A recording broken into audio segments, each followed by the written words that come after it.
नमस्कार, मैं हूं संजय भारद्वाज और आप देख रहे हैं आरबीएस न्यूज सच की आवाज। आज की मुख्य खबरें इस प्रकार हैं। दाल बाजार के व्यापारी के स्कूटर से हुए 3 लाख पार, बीमारी से परेशान युवक ने लगाई फांसी, महिला से कर रहा था एक पत्रकार बलात्कार, नदी गेट पर ट्रांसफार्मर में लगी भीषण आग, फूलबाग पर चेकिंग के दौरान महिला ने किया हंगामा, मॉल में हुआ एक नुक्कड़ नाटक और मोती महल काली मंदिर पर हुआ भंडारा। साथ ही आज हम आपको दिखाएंगे सीधा संवाद। अब खबरें विस्तार से। कल रात चाट खाते समय दाल बाजार के व्यापारी अनिश सिंघल का एक्टिवा चोरी हो गया था, जिसकी डिग्गी में 3 लाख रुपए रखे हुए थे। सुबह भाऊ के बाजार में पुलिस को व्यापारी का स्कूटर खड़ा तो मिल गया, लेकिन उसमें रखे 3 लाख रुपए पार हो गए। ताज्जुब की बात है कि एक्टिवा उठाने वाले ने सिर्फ रुपए और कागजात ही पार किए। एक्टिवा पर हेलमेट रखा मिला और चाबी भी लगी हुई थी। शहर में हुई इस सनसनीखेज वारदात के बाद पुलिस ने अपनी तलाश तेज कर दी है। हेलो, और 3 लाख रुपए चले गए।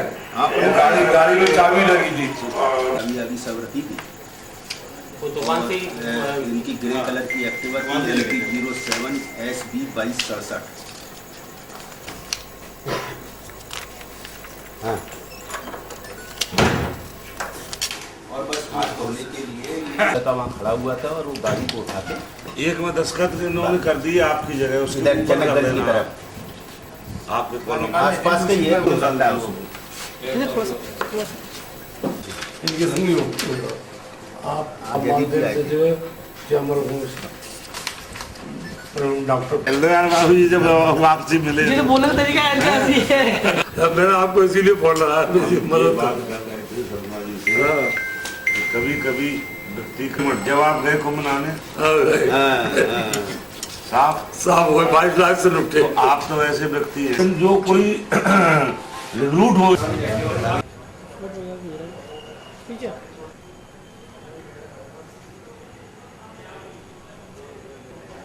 अनिल सिंघल। मैं दुकान बढ़ा गया दाल बाजार से लौट रहा था तो नई सड़क पर ममता चाट वाले के यहाँ पर रुका पानी टिक्की पीने के लिए। मैंने वहाँ पे हाथ धोने के लिए हाथ बढ़ाया, सोई मेरी गाड़ी लेके भाग गए और मैं उसको देख नहीं पाया। हनुमान चौड़ा की तरफ गाड़ी लेके भाग गया, इतना मेरे को एहसास हुआ थोड़ा। अभी जे कुछ भी नहीं देख पाया। 3 लाख रुपए रखे थे, वही खाते रखे थे उसके अंदर। मैं दाल बाजार में व्यापारी हूँ, दुकान में दाल बाजार में करानी हुई। मामला ये है कि अपने कैतवाली गली के निवासी अनिल सिंघल जी हैं और इनके का नाम दाल बाजार में किराना व्यवसायी हैं आप। तो आज शाम को ये अपना व्यवसाय बंद करके और एक्टिवा से घर वापस आ रहे थे। इन्होंने अपनी बिक्री के पैसे करीबन 3 लाख रुपए बताए हैं, वो और बही खाते रख करके एक्टिवा में, और ये घर आ रहे थे तो रास्ते में ममता चाट भंडार जो नई सड़क पे है, वहाँ पे गाड़ी को खड़ी करके चाट खाने लगे और इनका ध्यान बढ़ गया। तो इन्होंने एक्टिवा में चूंकि चाबी लगी हुई छोड़ी थी, तो कोई अज्ञात चोर जो है गाड़ी को उठा करके चुरा करके ले गया। हमने उस पर से तत्काल जो है सूचना इनकी मिली जैसे ही तो नाकेबंदी करवा दी। हमारे वरिष्ठ अधिकारियों ने टीम भी बनाई हुई है जो तत्काल जो है गली कोचों में सर्च कर रही है और मामला पंजीबद्ध होकर के विवेचना में लिया गया है। हजीरा निवासी घनश्याम कोहली ने बीती रात फांसी लगाकर अपनी जीवन लीला समाप्त कर ली। बताया जा रहा है कि घनश्याम के हाथ पैर में पैरालाइज मार गया था और वो शराब भी पीता था। काफी दिनों से बीमार घनश्याम कोहली कल रात अपने कमरे में सोने गया और उसने अंदर जाकर फांसी लगा ली।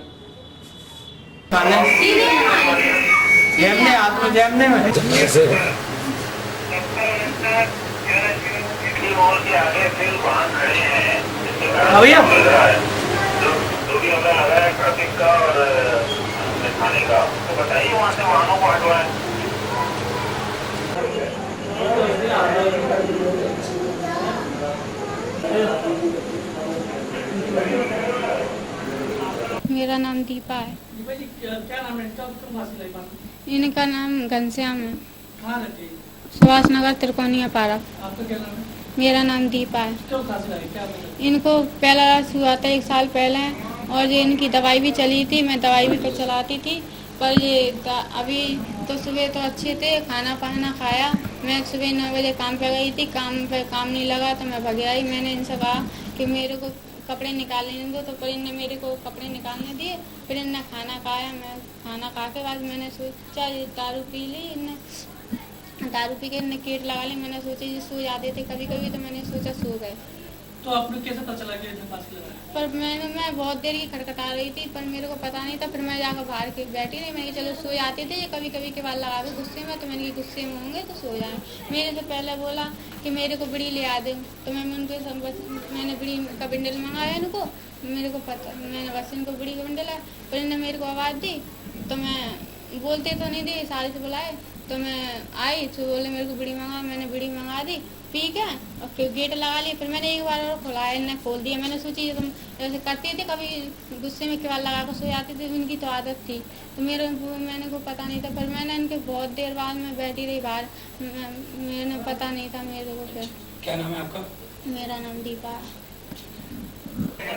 घनश्याम पुत्र नाथूराम कोली है लड़का, लगभग उम्र है इसकी 30 साल के।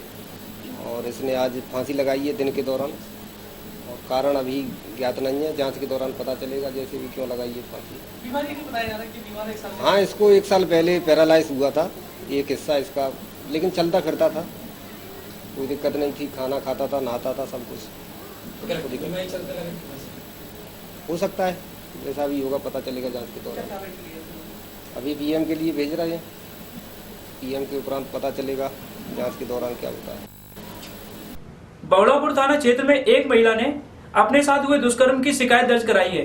बताया जा रहा है कि महिला के साथ दुष्कर्म करने वाला एक पत्रकार है। महिला 2009 में चुनाव लड़ी थी, तभी उसकी जान पहचान सत्येंद्र जैन से हुई थी। बाद में सत्येंद्र जैन, जो कि पत्रकार बताया जा रहा है, ने महिला को आंगनबाड़ी में नौकरी दिलाने का झांसा देकर उसके साथ संबंध बना लिए और तब से उसे बार बार डरा धमकाकर बलात्कार करता जा रहा है, जिसकी आज महिला ने लिखित शिकायत दर्ज कराई। बोलो, अरे मुझसे बोलो, मुंह बंद। हमारा आदमी गिरफ्तारी को और है छोटा जी और हमारी बहन की तुम्हारे घर में कुछ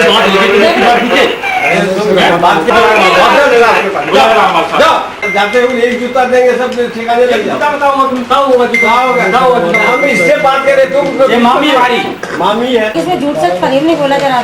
बाल में साहब बुला रहा हूँ। जाओ जाओ साहब को बोलो। ऐसे क्यों तुम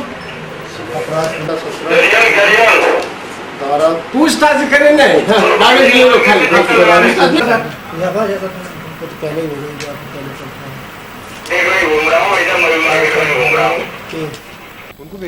सत्येंद्र जैन नाम का व्यक्ति मतलब मुझे वो करता था, क्या करता था? क्या ब्लैकमेल करता था? मैं तेरे पति को मरवा दूंगा, मैं तेरे बच्चे को उठा ले जाऊंगा, और क्या कहते हैं मैं यहाँ से ये करवा दूंगा, और मेरे साथ में तुमको शारीरिक। सत्येंद्र जैन अपने आप को बड़ा न्यूज माफिया बताता है, पत्रकार बताता है। तो क्या आपसे क्या आश्वासन देके आपने गलत किया? हाँ, कि तुमको मेरी पत्नी बनना पड़ेगी, नहीं तो मैं तुम्हारी सब जगह छवि खराब कर दूंगा। तो क्या आपने 2009 में चुनाव लड़े थे, आपने बताया पार्षद 9 में पार्षद के चुनाव लड़े आपने, तो क्या आप क्या चाहते हो? आप मुझे उसको सख्त से सख्त सजा मिलना तो चाहिए। अभी क्या पुलिस ने पकड़ लिया कि नहीं पकड़ा उसको? हाँ, अभी पुलिस ने मतलब रिपोर्ट कर दी गई है, और मतलब वो पकड़ने की प्रयास कर रही है पुलिस। पकड़ा नहीं है। हाँ, क्या चाहते हो आप? उसको सख्त से सख्त सजा मिले। कहाँ रहता है ये विनय नगर सेक्टर 2 में। आज एक महिला ने रिपोर्ट की है कि वर्ष 2009 में उसको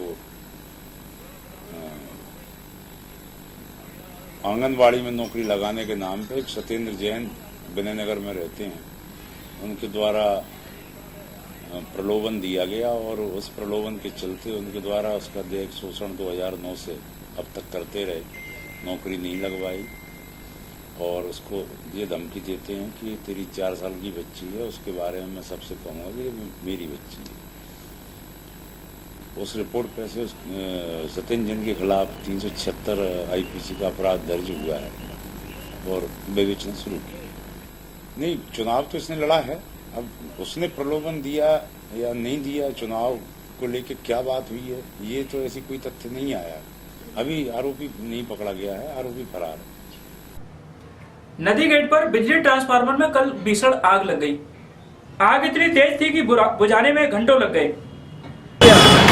काय के लिए नहीं आया यहाँ पे तेरा भाई सब मैं नहीं आ रहा कहाँ है भैया, कहाँ है? तो दुश्मन ना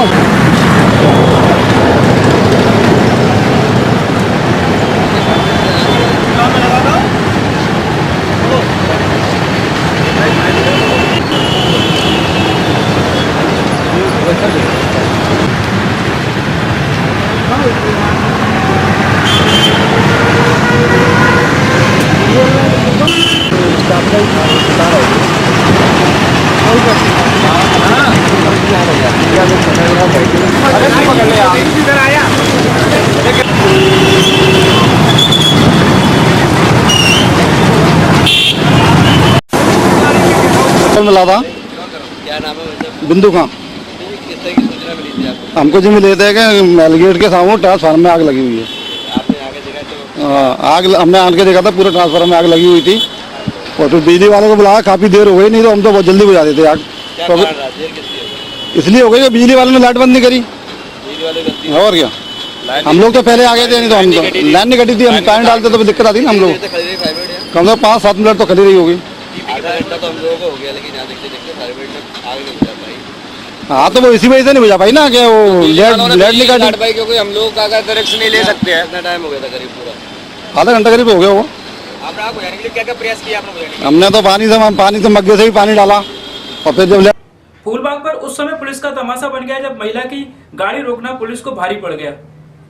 फूलबाग पर पुलिस चेकिंग कर रही थी और उसने महिला की गाड़ी जब रोकी तो महिला ने हंगामा शुरू कर दिया। बाद में बड़ी मुश्किल से पड़ाव पुलिस ने मामला शांत कराया। लेके जा रही थी, लड़की को पकड़ी थी वो, फिर मैं रिपोर्ट बताऊंगी अपना।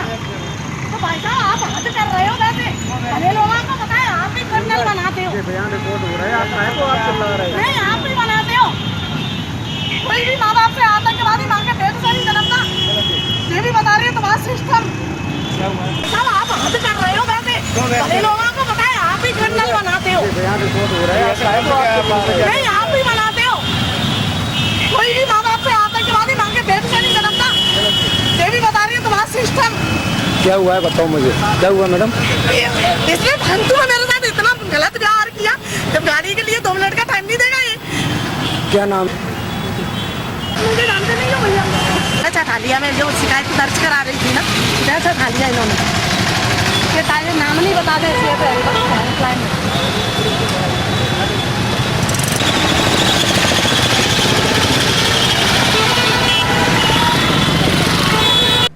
कल मॉल में एक संस्था द्वारा महिलाओं की जागृति के लिए नुक्कड़ नाटक का आयोजन किया गया। जी वो पिताजी अपनी सहेली के घर गई थी। कौन सी सहेली? कलेक्टर नहीं बनेगी क्या? जी वो पिताजी सुमन के घर गई थी। सुमन तो 2 गली दूर रहती है, इतनी देर क्या लग गई? पर वो पिताजी क्या पढ़ाई करने गई थी, कहीं और गई थी? सही बताइयो।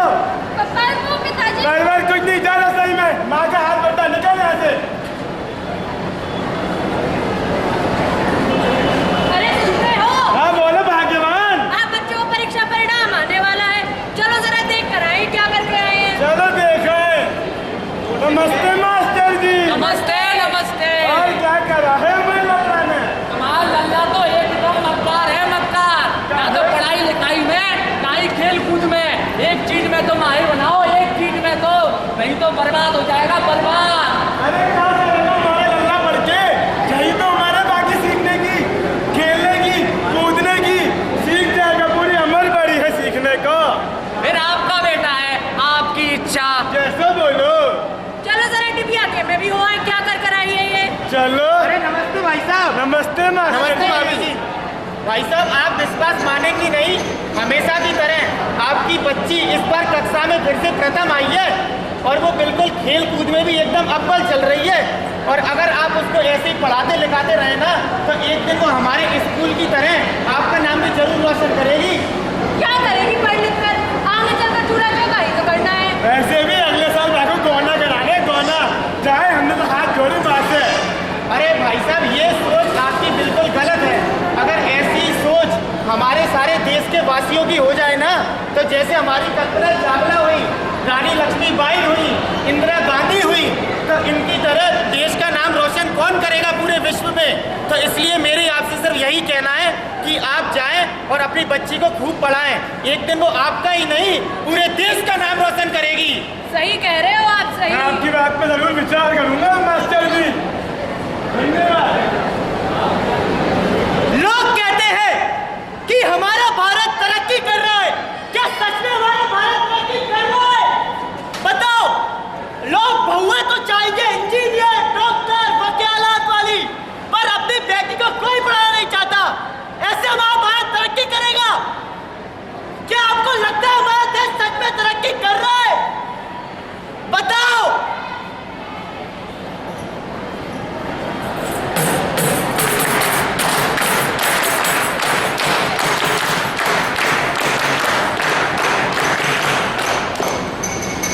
ये नेता लोग कहते हैं कि ये देश औरतों के लिए सुरक्षित है।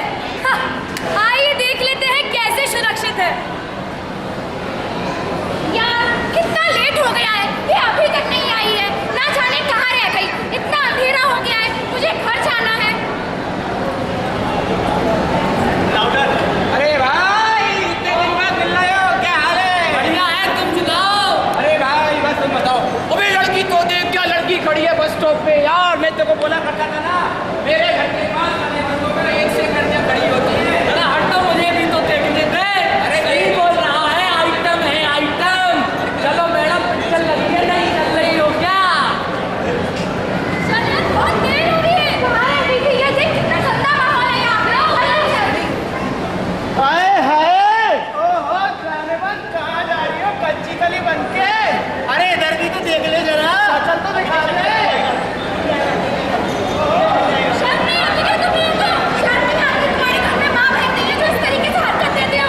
ज़्यादा बदतमीजी की तो पुलिस को बुला लूंगी मैं। अबे क्या प्लीज चलो इधर से। अबे समझे समझे है किसे?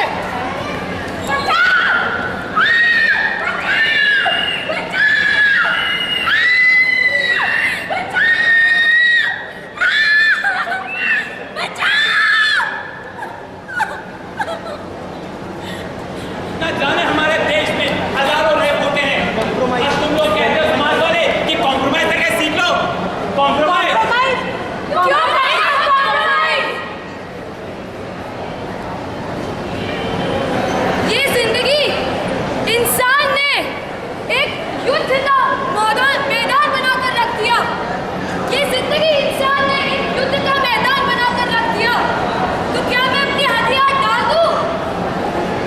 अरे मैं तो वीरांगना हूँ, वीरांगना।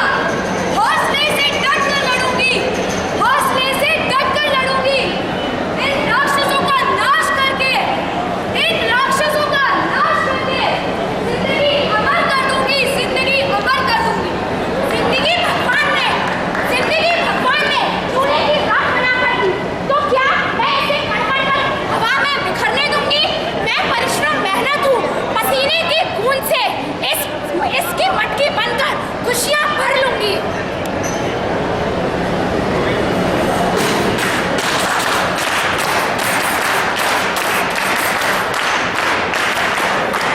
आइए देखते हैं जो लड़के थे जिन्होंने लड़की के साथ ऐसा गैरकानूनी काम किया था, वो विधायक के बेटे थे। आइए देखते हैं विधायक का क्या कहना है इस बारे में। हाल ही में हुई इस बलात्कार की वारदात ने पूरे देश में सनसनी खड़ी कर दी है। आइए जानते हैं विधायक का इस बात पर क्या कहना है। हाँ जी विधायक सिंह जी, आपका क्या कहना है इस बात पर? अरे क्यों पड़े हो इस मामले में? छोटी सी तो बात है, हो गई गलती। अब ऐसे बलात्कार तो रोज होते ही रहे। विधायक जी, ऐसा जानने में आया है कि वो बलात्कारी आपकी जान पहचान के हैं। अरे हाँ, अपने ही बच्चे हैं भाई, हो गई गलती। अब वो लड़की भी इतने छोटे कपड़े पहन के बाजार में घूमेगी तो लड़के की पूजा करेंगे उसकी। पर विधायक जी, क्या उन लड़कियों को इंसाफ नहीं मिलेगा? क्या उन लड़कों को सजा नहीं मिलेगी?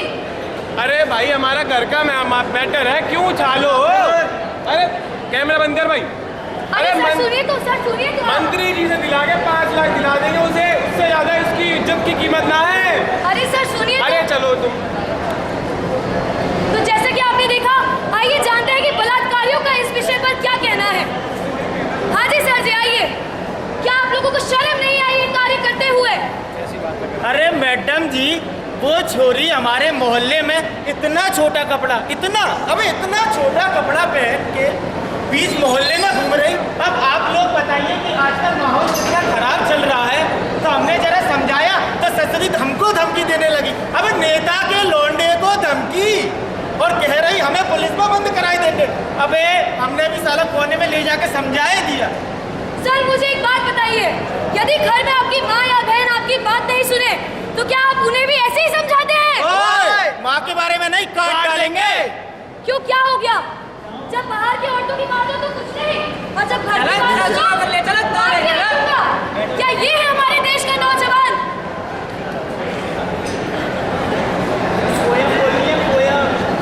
ये नारी है, नारी जो आज भी समाज में समझी जाती है बेचारी। इनको एक मौका दो और इनको खड़ा होना सिखाओ। एक दिन ये पूरी नारी इस देश की सोच बदल के दिखाएगी।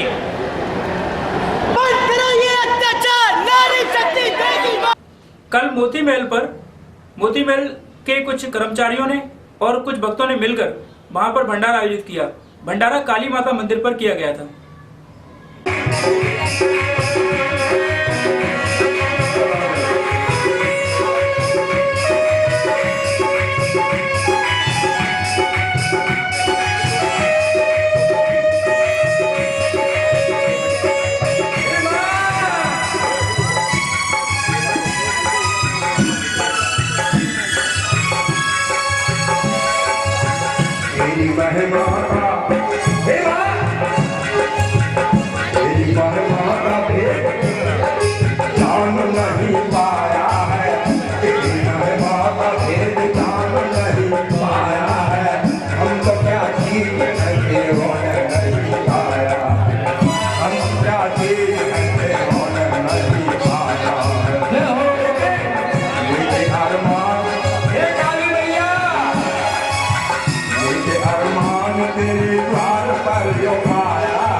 मगर 14 भुवन में आपके बराबर कोई है ही नहीं। इसलिए ये दिल कह रहा है, भोला कह रहा है किस तरह, कौन बराबर कौन तुम्हारी, कौन बराबर कौन तुम्हारे, कौन बराबर कौन तुम्हारी, कौन।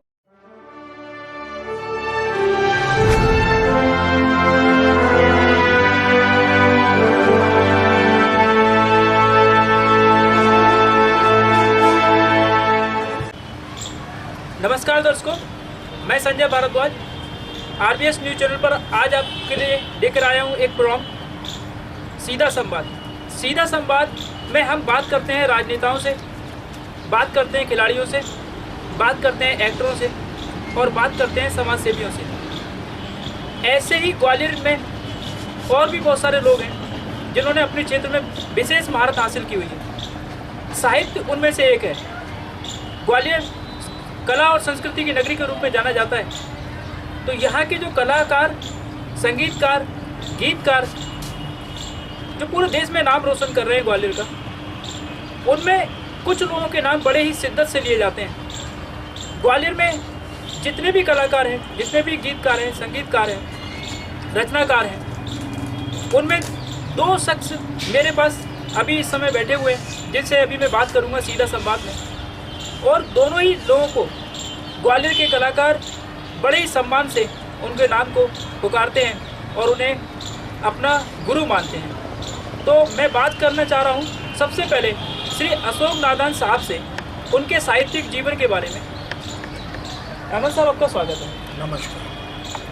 आपकी जो रचनाएं हैं, जो साहित्यिक रचनाएं हैं, उसकी शुरुआत कहाँ से हुई? हाँ, बड़ा अच्छा प्रश्न किया। मैं मूल रूप से संगीत का आदमी। मैंने अपने जीवन का कुछ समय अधिकांशतः संगीत को दिया और उस संगीत के कारण मैं इस साहित्य के बहुत नज़दीक आया। मैंने अनेकों शायरों को, प्राचीन अर्वाचीन कवियों को खूब अच्छी तरह से शिद्दत से पढ़ा और उनके शब्दों को मैंने संगीतमय किया। वो करते करते मेरे अंदर एक कवि पैदा हो गया और मैं कविताएं भी करने लगा। वैसे मूल रूप से मेरा काम रहा है पीछे कि मैं गीतों को, गज़लों को और भजनों को कंपोज करता रहा, संगीत उनका निर्धारित करता रहा और वो बहुत अच्छे तरीके से हुए और कई विद्यार्थियों ने, कई बच्चों ने उनको उपयोग किया और मुझे पहचान दिलवाई। तो एक सफ़र की शुरुआत जो होती है, एक गुरु जो होते हैं, जो किसी भी कलाकार को उभारते हैं, उसको निखारते हैं, तो आपके सबसे पहले गुरु कौन से थे जहाँ से आपने संगीत की शिक्षा ग्रहण की? वाह वाह, संगीत तो मैं पहले अपने साहित्य क्षेत्र की बात कर लूँ, फिर बाद में वहाँ आऊँ। मुकुट बिहारी जी सरोज जो मुझे विद्यालय में पढ़ाते भी थे और जिनके संरक्षण में रह के मैंने उनकी प्रेरणा से गीतों को धुनबद्ध किया और उनके सहारे देश का बड़े बड़े कवियों, शायरों से बैठ के और समझने का मौका मिला।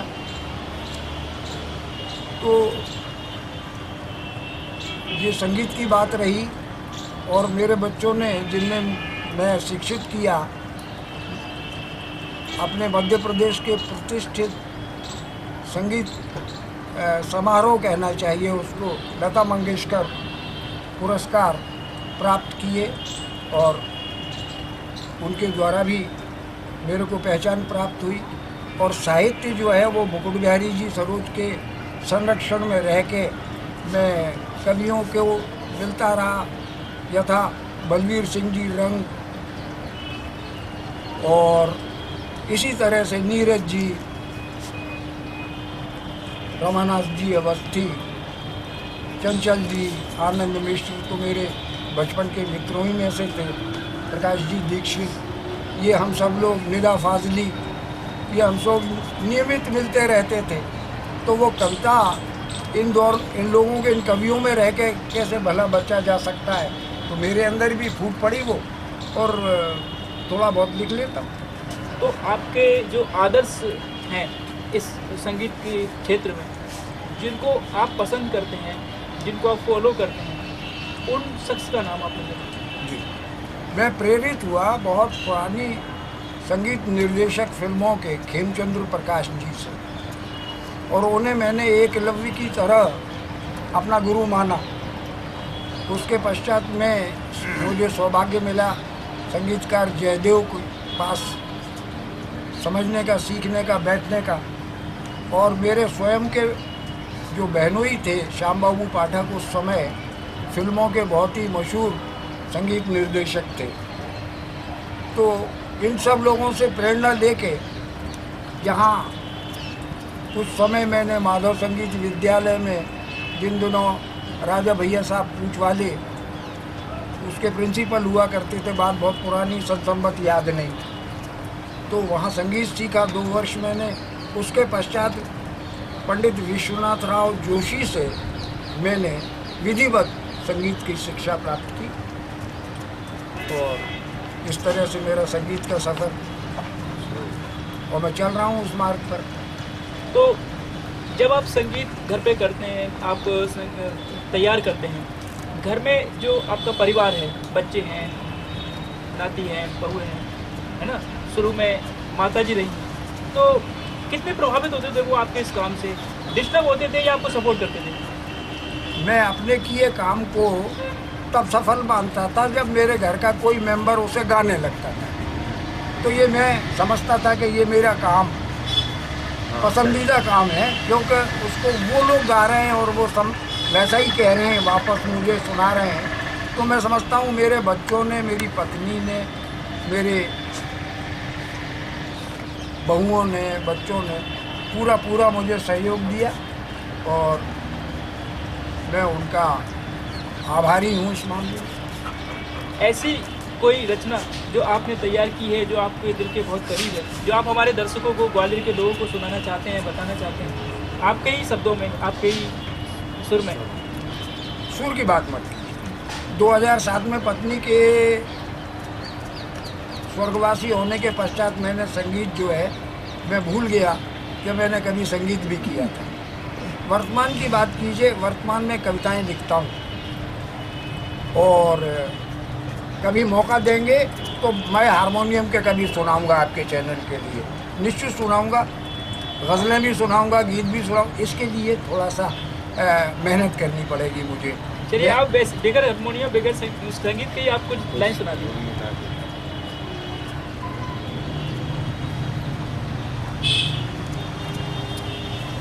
ऐसा करके दिखा तेरा हो जाए खुदा। क्या बात, ऐसा कुछ करके दिखा तेरा हो जाए खुदा। तुझे याद करे तुझ पे हो जाए। क्या बात, क्या बात, बहुत अच्छा। ऐसा के दिखा तेरा हो जाए। आपने बताया कि माता जी के चले जाने के बाद आपने कविताएं करना छोड़ दी? नहीं, गाना छोड़ दिया, कविताएं लिखना जारी है। तो मुझे ऐसा पता है, मैं आपसे पहले भी मिला था, एक कविता आपने माता जी के ऊपर भी लिखी थी जाने के बाद, और मुझे वो बड़े दिल को पसंद है। मैं चाहता हूँ कि वही कविता आप हमारे दर्शकों के लिए भी सुनाएंगे। अब वो तो किताब में से देखना पड़ेगा। ये किताब भी मैं अपने साथ लेके आया हूँ, आप देख के बताइए। देखिए, मैंने उनके लिए क्या लिखा और उनके लिए ऐसा कुछ था, आप मुझ में हैं, ऐसा कुछ था कुछ? देखिए मैं सुनाता हूँ। उनके मरने के पश्चात जो वातावरण हुआ करता है, हुआ होगा, उसमें से ये क्या सामने आया कि मैं घुटन की गोद में आज़ाद हो तुम, मैं घुटन की गोद में आज़ाद हो तुम, प्राण के संचार अंतिम नाद हो तुम। मैं घुटन की गोद में आज़ाद हो तुम। क्या अब न तुम पर बोझ है इस जिंदगी का, और न छोटे बड़े से बंदगी का। अब न तुम पर बोझ है इस जिंदगी का, और न छोटे बड़े से बंदगी का। निरत चिंतन रूप तुम उन्मुक्त पंछी, निरत चिंतन रूप तुम उन्मुक्त पंछी। जिंदगी का फलसफा अनुवाद हो तुम। अब सभी के वास्ते बस याद हो तुम। अब तो केवल प्रार्थना फरियाद हो तुम।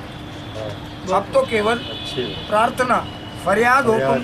अब सभी के वास्ते बस याद हो तुम। अब तो केवल प्रार्थना फरियाद हो तुम। एक चंद और है इसमें कि दर्द पीना सीखना है सीख लूंगा, दर्द पीना सीखना है सीख लूंगा, जिस तरह से भी कहोगी सीख लूंगा। दर्द पीना सीखना है सीख लूंगा, जिस तरह से भी कहोगी दीख लूंगा। याद से कहना सहारा दे संभाले, याद से कहना सहारा दे संभाले, जब तलक है जिंदगी आबाद हो तुम, अब सभी के वास्ते बस याद हो तुम। अब तो केवल प्रार्थना फरियाद हो तुम, मैं घुटन की गोद में आज़ाद हो तुम, आज़ाद हो। तो ये किताब आपने कब प्रकाशित की और इसके प्रकाशक जो हैं वो कौन? हाँ, ये अंकुर सांस्कृतिक एकेडमी से छपी है ये किताब। और ये संकलन संभवतः इसमें लिखा है, अब मैं तो बिना चश्मे के देखिए बताता हूँ कि कब, देखिए 2009 में आया है। अच्छा, एक प्रश्न और है मेरा कि जब आप संगीत करते हैं, ठीक है, तो आपने बताया कि मेरे परिवार के लोग मुझे सपोर्ट करते हैं, आपने बताया कि आपके गुरु ये रहे हैं, ठीक है, अभी भी कौन सा ऐसा क्षेत्र है जहां आपको लगता है कि मुझे इस पे अभी काम करना है, मुझे इसमें कुछ रचनाएं इसमें तैयार करनी है? देखिए, कोई विषय लेकर नहीं, कविता न कर पाया आज तक, अशेष है, शेष तो अशेष है भाई साहब। मेरी पत्नी की मृत्यु के पश्चात मैं इन सब चीज़ों से मुक्त होके और अपने गुरु के चरणों में आज से करीब 4 साल पूर्व मैं यहाँ से ग्वालियर से तकरीबन 50 किलोमीटर दूर अपने गुरुग्राम और देवालय में रहता हूँ। तो आजकल उस समय से आध्यात्मिक की ओर जो है वो प्रवृत्ति उस तरफ गई है और सोचता हूँ कि उसके चलते चलते जो हो जाए। हमारे दर्शकों को आप ये बताइए कि आपका जन्म कहाँ पर हुआ था और आपके पिताजी माताजी का नाम क्या था? मैं सन 1937 में जनवरी महीने में पैदा हुआ। मेरा जन्म स्थान विदिशा है। मेरी शिक्षा बम्बई और ग्वालियर में हुई। पिताजी का नाम स्वर्गीय श्री शिव प्रसाद शर्मा, माता का नाम श्रीमती फूलवती देवी। और मैं अपने जन्म के बारे में तो बता ही चुका हूँ। शिक्षण मेरा बम्बई और ग्वालियर में हुआ और तब से मैं यहीं हूँ। आज आपके परिवार में ऐसे कौन से लोग हैं जो आपकी विरासत को आगे लेके जा रहे हैं? मेरे बच्चों में से एक मेरी बेटी है छोटी, और बीच का बेटा मनीष, ये संगीत को लेके कार्यशील हैं। और साहित्य का जहाँ तक प्रश्न है तो मेरा ग्रैंडसन जो है वो अच्छी बुद्धि रखता है कविता के मामले में, जो इंजीनियर है, लेकिन कविता से बहुत अच्छी कविता करता है वो, लेकिन अभी कविता से दूर कर दिया गया है उसको, समझा के कि भैया इसे अपन टांग दो, आगे काम आएगा ये कभी। तो अभी तो वो अपने, तो मुझे उससे कुछ उम्मीद है कि भविष्य में साहित्य और संगीत दोनों ही हमारी इन आने वाली पीढ़ियों में ये रहेगा, जाएगा। ऐसा देखा जाता है कि जो असली साधु हैं वो जंगल में हैं और ऐसे साधु शहरों में हैं जो कि चमक दमक पर अपना काम कर रहे हैं और उनको लोग बड़ा सम्मान दे रहे हैं, बड़ा नाम हो रहा है उनका। ऐसे ही साहित्य के क्षेत्र में या किसी भी क्षेत्र में जब अपन देखते हैं तो ऐसे बहुत सारे लोग हैं जिनके पास पुरस्कारों की भरमार लगी होती है, ठीक है, लेकिन साहित्य उनका कम, चोरी का ज़्यादा होता है। ऐसे बहुत सारे साहित्यकार हैं जिनकी खुद की रचनाएं अद्भुत हैं और वो समाज के लिए प्रेरणादायी भी हैं, लेकिन ऐसे साहित्यकार पुरस्कारों की दौड़ में, नाम के रेस में कहीं ना कहीं पीछे हैं। आपको क्या लगता है साहित्य में उन लोगों को आगे कैसे आ सकते हैं? वो आपकी नज़र में साहित्य में अच्छे साहित्यकार पैदा हों, उनका नाम रोशन हो, उसके लिए क्या किया जाना चाहिए? जहाँ आपका ये प्रश्न बहुत अच्छा है और नवागंतुक जो हैं उनके लिए बड़ी प्रेरणा की बात है।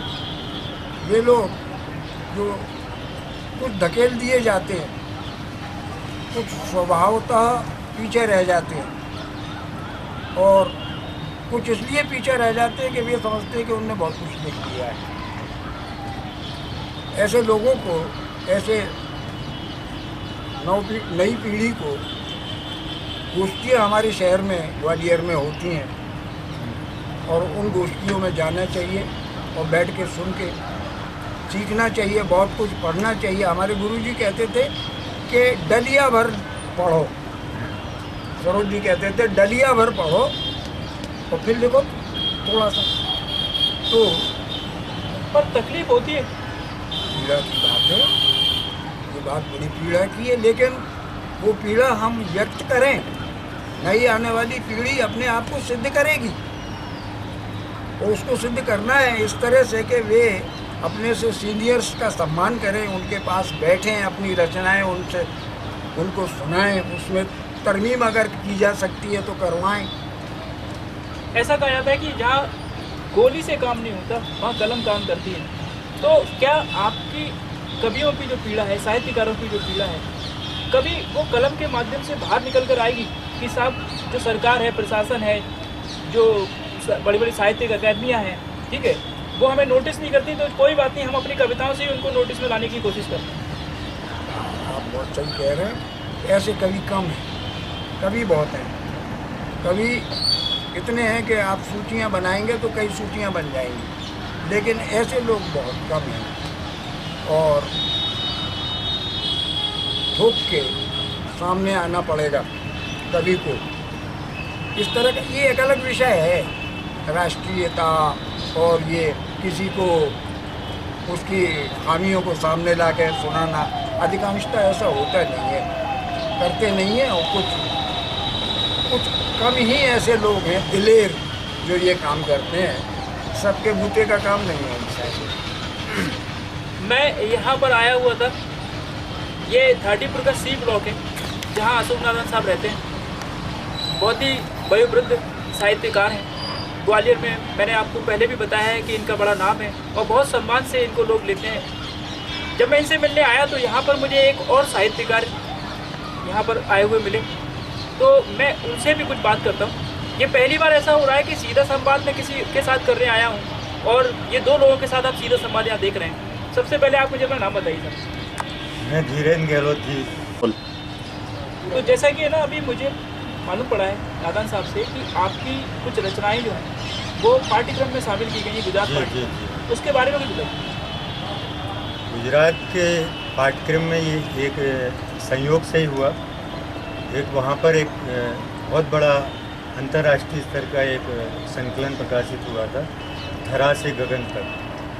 तो उसमें मेरा ये गीत मैंने भेजा था उसमें, तो मेरे तो विस्मृत भी हो गया था मैं, लेकिन जब वहाँ से कॉल आया मेरे पास कि धीर जी आपका ये इसमें जो गीत संकलित है वो पाठ्यक्रम के लिए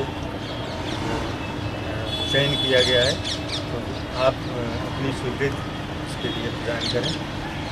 तो मुझे बड़ा आश्चर्य हुआ। फिर मैंने ध्यान किया कि हाँ मैंने भेजा तो था, तो मैंने उनको कहा, तो उन्होंने जुबानी हमारा बायोडेटा लिया था। तो उसका कुछ पारिश्रमिक भी मिला था? हाँ, उसका हमें प्रतिवर्ष उसका आता है 3000 रुपये उसका रॉयल्टी के रूप में। लेकिन सबसे बड़ी संतुष्टि मेरी ये है कि जिनको मैं 2 लाइन आप हम बता दीजिए। अच्छा, वो गीत है वो पावन परवेश बना दे शीर्षक से वो छपा है, उसका है वो।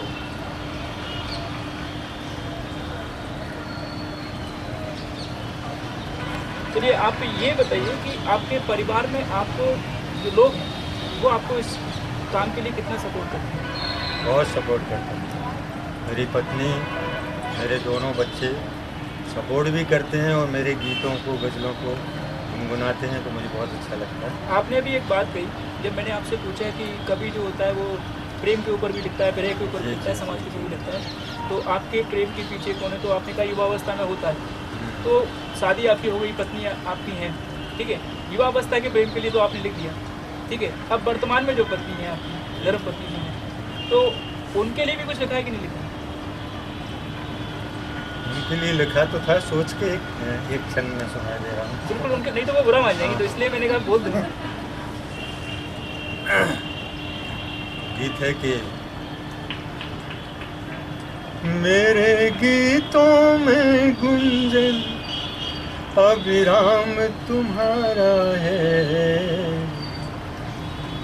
मेरे गीतों में गुंजन अविराम तुम्हारा है।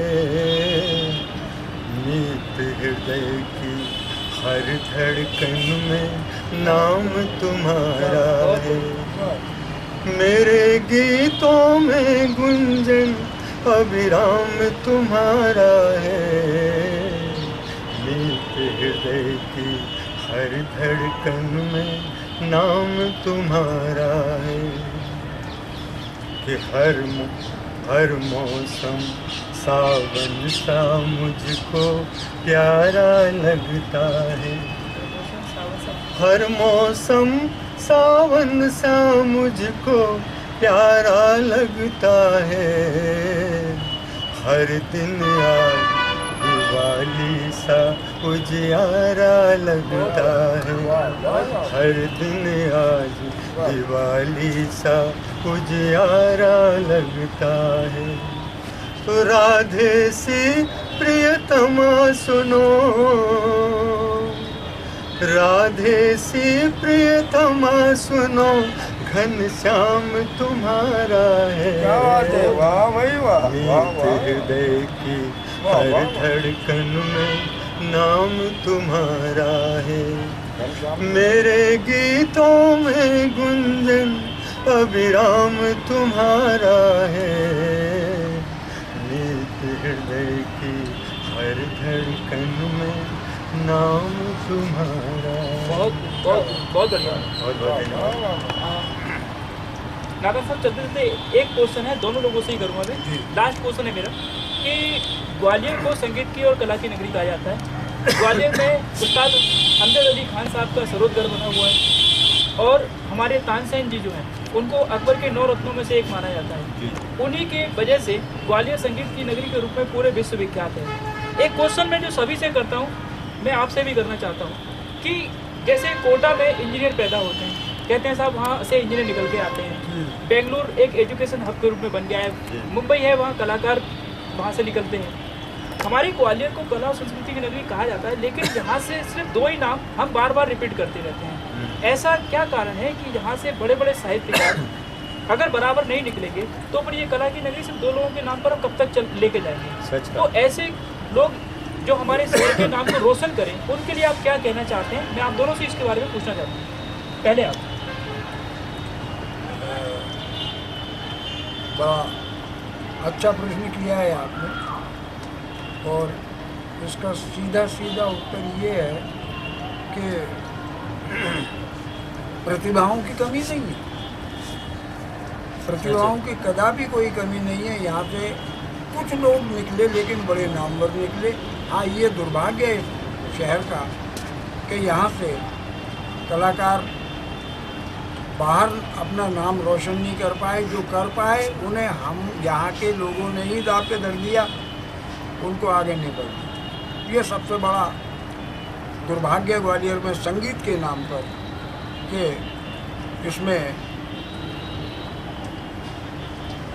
उसको आगे बढ़ाने के लिए प्रयास किसी ने नहीं किए और इसके पीछे क्या कारण है ये सब जानते हैं।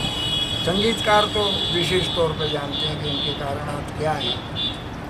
वैसे प्रतिभाओं की कमी कोई नहीं। आपकी नज़रों में? मेरी नज़रों में वैसे मेरे अग्रज आदरणीय श्री नादवन साहब ने जो कहा है वो सच है और मैं भी ये मानता हूँ कि प्रतिभाओं की कोई कमी नहीं है। बस सिर्फ उनको मौका मिलना चाहिए, अवसर मिलना चाहिए। वो हमारे जो वास्तव में जानकार लोग हैं, संगीत के हैं, साहित्यकार लोग हैं, वो उनकी तरफ से उतना प्रोत्साहन और वो उतना स्नेह उनको नहीं मिल पाता है। इस कारण वो वंचित रह जाते हैं, इस चीज़ से पीछे रह जाते हैं। बाकी बहुत प्रतिभावान लोग हैं। वो ये कि शासकीय इस तरह की योजनाएं चलाई जानी चाहिए, कुछ बिल्कुल चलाई जाना चाहिए, इसके लिए बिल्कुल चलाया जाना चाहिए। आप दोनों का बहुत बहुत धन्यवाद सीधा संवाद में मुझसे बात करने के लिए। तो शुक्रिया। ये थे हमारे अशोक नादान साहब और हमारे अशोक जी, जो कि एक डबरा जैसे छोटे से कस्बे से निकलकर पूरे देश में ग्वालियर का नाम रोशन कर रहे हैं। ग्वालियर में ऐसे ही कलाकार और पैदा होते रहें और ग्वालियर का नाम रोशन करते रहें, इसी उम्मीद के साथ मैं आपसे विदा लेता हूं संजय भारद्वाज। सीधा संवाद में हम फिर मिलेंगे एक नए शख्स के साथ, तब तक के लिए धन्यवाद। आज की खबरों में बस इतना ही। कल हम आपसे फिर मिलेंगे इसी समय इसी चैनल पर। आप देखते रहिए अपना फेवरेट चैनल RBS न्यूज सच की आवाज।